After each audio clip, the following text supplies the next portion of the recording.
কালকে আমাদের পাড়ার মসজিদের ইমাম সাহেবের ভাত পড়েছে, তো সেই জন্য আজকে রাত্রেবেলায় তোমাদের দাদাভাই সমস্ত বাজার করে দিয়েছে। আগের দিন জোগাড় করা থাকলে তার পরের দিন কিন্তু রান্না করতে সুবিধা হয়, সকাল সকাল রান্নাটা বসানো যায়। আর যেহেতু অনেকগুলো পদ আমি রান্না করব মৌলভী সাহেবের জন্য, তো সেই জন্য আমি বলেছিলাম যে আজকেই সমস্ত জিনিসগুলোকে এনে দিতে, তো এনে দিয়েছে বাজার করে। আর এইখানে দেখতে পাচ্ছেন মুরগির মাংসটা, সেটা আমি একটা জায়গায় ঢেলে নিচ্ছি। আমি একে একে কিন্তু সমস্ত জিনিসগুলোকে ঢেলে নিচ্ছি। আর এখানে নিয়ে এসেছে কলমি শাক। আমি বলেছিলাম লাল শাক আনতে, কিন্তু সেটা পাইনি, তাই কলমি শাকটাই নিয়ে এসেছে। আর বড় বড় সাইজের আলু এনেছে, এই আলুটা দিয়ে আমি চাকা চাকা করে গোল গোল করে মানে কেটে ভাজবো।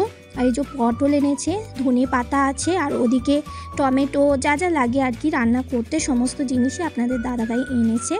আর এখানে কিছু চা খাবার জিনিস যেগুলো সকাল সন্ধ্যা আমাদের লাগে ডেলি ইউজে, সেগুলোও এনেছেন আপনাদের দাদাভাই। তো এগুলো সবই আমি গুছিয়ে নেবো রাত্রেবেলাতেই, সকালবেলায় যাতে কোনো অসুবিধা না হয়। আর ওই প্যাকেটটাও পেয়ে গেছি, টমেটো কাঁচা লঙ্কা, যেটা আমি খুঁজছিলাম এতক্ষণ ধরে। আসসালামু আলাইকুম বন্ধুরা, সবাই কেমন আছেন? আমিও খুব ভালো আছি। ব্লগিং উইথ ম্যারোজে একবার সকলকে স্বাগত জানাই। আর দেখতে পাচ্ছেন পরের দিন ঘুম থেকে সকালবেলায় উঠে পড়েছি, তাড়াতাড়ি উঠেছি। আর উঠেই কিন্তু আমি ডালটা ধুয়ে ডালটা চড়িয়ে দিয়েছি। তো ডালটা আমি করছি একটু ঘন করেই ডাল করব, চচ্চড়ি ডাল। তো ডালটা ধুয়ে আমি বসিয়ে দিয়েছি। আর এদিকেই দেখুন আমি মাছটাকে এবারে আমি একটা জায়গায় ঢেলে নিচ্ছি। মাছটা আমি এবারে ভালো করে ধুয়ে নুন আর হলুদ মাখিয়ে কিন্তু মাছটাকে আমি ভাজতে দিয়ে দেবো। তো বন্ধুরা, আমাদের কিন্তু 3টে পাড়া মিলিয়ে একটা মসজিদ, তো যার জন্য কিন্তু ইমাম সাহেবের পালা কিন্তু অনেক দিন পরই পড়ে আমাদের।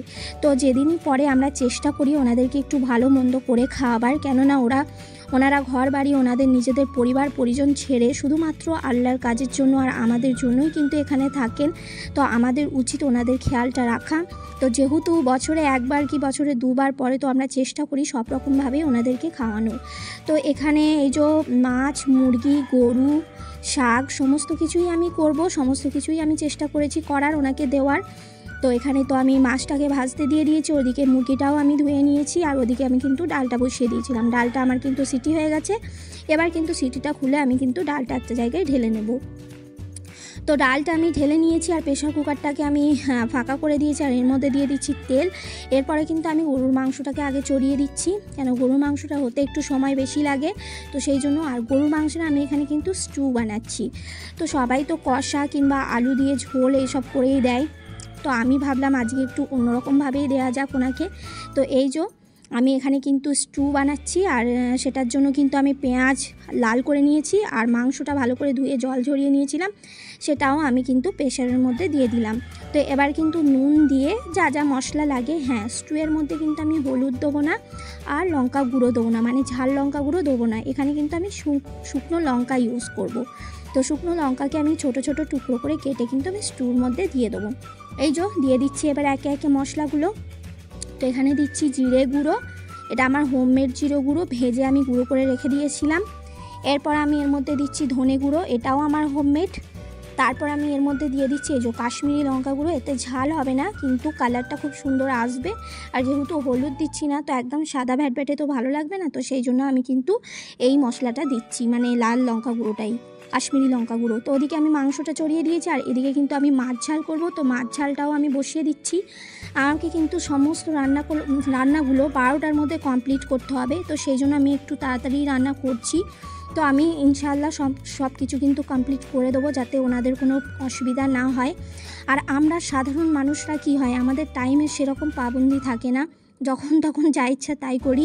কিন্তু ওনাদের মতো ইমাম বলুন, মুয়াজ্জিন বলুন কিংবা হাফেজ সাহেব বলুন, ওনারা কিন্তু টাইমের খুব পাবন্দি, টাইমের সঙ্গে সঙ্গ মিলিয়ে কিন্তু ওনারা সমস্ত কাজটা করেন, যার জন্য ওনাদের শরীরও সেরকম খারাপ হয় না, আর ওনাদের চেহারাও ভালো থাকে। তো সেই জন্য আমাদের উচিত যে ওনাদের যে টাইমে ওনারা খান সেই টাইমের মধ্যে কিন্তু মসজিদে পৌঁছে দেওয়ার। তো তো একটু পরে বরমশাই আসবেন, তো ওনাকে আমি প্যাক করে দেবো সেগুলো। তো আপনাদের সাথে কথা বলতে বলতে কিন্তু আমার 2-3টে রান্না কমপ্লিট হয়ে গেল। আর পটল ভাজা হবে এখানে, তো পটলের মধ্যে আমি সমস্ত রকমের মশলা অল্প অল্প করে দিয়ে কিন্তু আমি এটা ছাঁকাই তেলে ভেজে নিচ্ছি। তো পটলটা এদিকে আমি দিয়ে দিচ্ছি, পটলটা কিন্তু লো মিডিয়াম ফ্লেমে আগে চাপা দিয়ে কিন্তু সিদ্ধ করে নেবো, তারপরে কিন্তু আমি এটা হাই ফ্লেমে ভালো করে ভেজে নেবো কড়া করে। তো এইদিকে আমি উল্টে পাল্টে দিচ্ছি। তো ওদিকে কিন্তু আমার এখনও ঘর ঝাড় দেওয়া মোছা এগুলো তো বাকি আছে, ওগুলো পরে করলেও হবে। আগে রান্নাটা আমাকে সেরে ফেলতে হবে, কেননা আমাকে খাবারটা পৌঁছাতে হবে। আর এই যে এখানে চিকেনটা বসিয়ে দিচ্ছি, তো আমার ওখানে বিফ, ওখানে মাছ, ডাল সব কমপ্লিট হয়ে গেছে। এদিকে চিকেনটা হচ্ছে, আর ওদিকে পটল ভাজাটাও হয়ে গেছে। তো পটল ভাজাটা হয়ে গেলে কিন্তু আমি আলুটাও ভেজে নেবো, চাকা চাকা করে যে আলুটার কথা আপনাদের বলছিলাম সেটা। তো আর এখানে চিকেনে কিন্তু আমি আলু দেবো, কেন চিকেনটা আমি কিন্তু ওনাকে রাত্রিবেলায় দেবো ডিনারে। আর আমি লাঞ্চে মানে দুপুরবেলা দিচ্ছি গরুর মাংসের স্টু দেবো, শাক ভাজা দেবো, পটল ভাজা, আলু ভাজা, ডাল, এই সমস্ত কিছু দেবো আমি ওনাকে। তো এই যে মাংসটা কিন্তু অ্যাজ ইউজুয়াল যেরকমভাবে রান্না হয় ঘরে সেইভাবেই আমি রান্না করছি। আমি কিন্তু সমস্ত রান্নার ডিটেলসটা এখানে বলতে পারছি না বন্ধুরা, কেননা আজকের অনেক কটাই রান্না আছে, প্লাস আমি এটা কিন্তু খাস করে রেসিপি ভিডিও ছাড়ছি না, এটা আমি জাস্ট ব্লগিং ছাড়ছি। তো সেই জন্য আমি এখানে ভালো করে কিন্তু আমি ইনক্লুড করে সব কিছু বলছি না। আপনাদের যদি এইসবের রেসিপি চাই, তাহলে রেসিপি ভিডিও চাই, তাহলে কমেন্ট করবেন, আমি অবশ্যই একটা একটা করে ফ্রেশভাবে ভালো করে দেব।